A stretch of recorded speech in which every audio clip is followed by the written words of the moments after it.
30 years east of the river, 30 years west of the river. This is a metaphor for the desolation, sorrow, and sighing of Jerusalem. But now the time has come to shake off the dust, remove the chains, and don the magnificent attire, for the divine redemption of God is upon us. In the Isaiah 52, the prophet discloses two messages. Firstly, awake, awake, Zion. The people of God are to henceforth clothe themselves in strength and beautiful garments. Secondly, it introduces the fourth Song of the Servant, which spans from verse 13 and continues into chapter 53. The first three Songs of the Servant in the book of Isaiah, found in chapters 42, 49, and 50, discuss the duties, calling, purpose, and the attitude expected of God's servant, which is obedience and trust.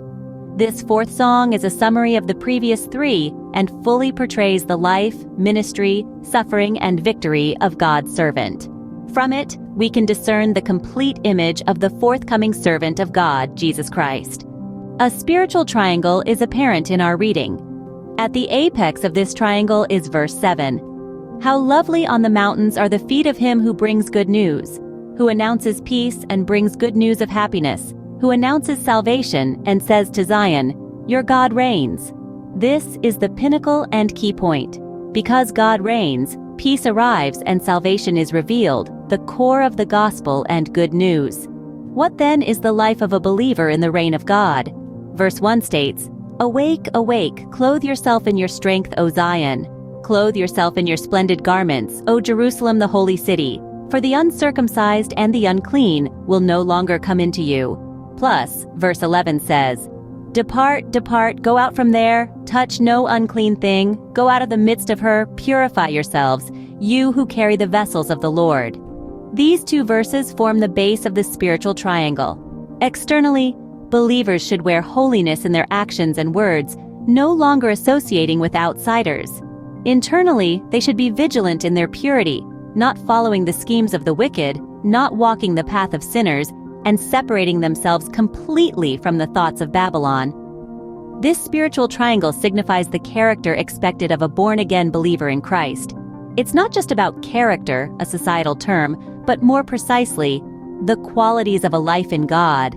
What are these qualities? A famous poem says, "I love the lotus because it rises from the mud, yet is not tainted. It floats on ripples, yet is not flirtatious. The lotus grows in the mud, but does not get dirty." Those who accept God as their king, who possess the life of God, are like this. Though they live in the dirty world, they remain steadfast and independent.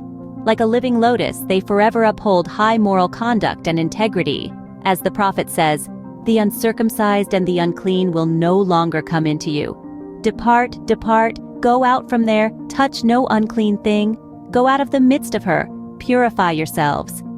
The prophet encourages the Israelites to lead a life in God, not to be infiltrated by the spirit of the world. A fish lives in the sea but is not salty. This is the second characteristic of those who have the life of God as their king.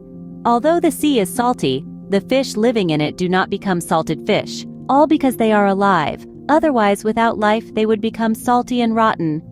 To sum up, the key messages from Isaiah 52 are the call for God's people to rise and clothe themselves in strength and beautiful garments, the introduction of the fourth Song of the Servant, and the spiritual triangle that represents the qualities of a life in God. It emphasizes the importance of holiness, purity, and separation from worldly influences. It also highlights the peace and salvation that come with the reign of God.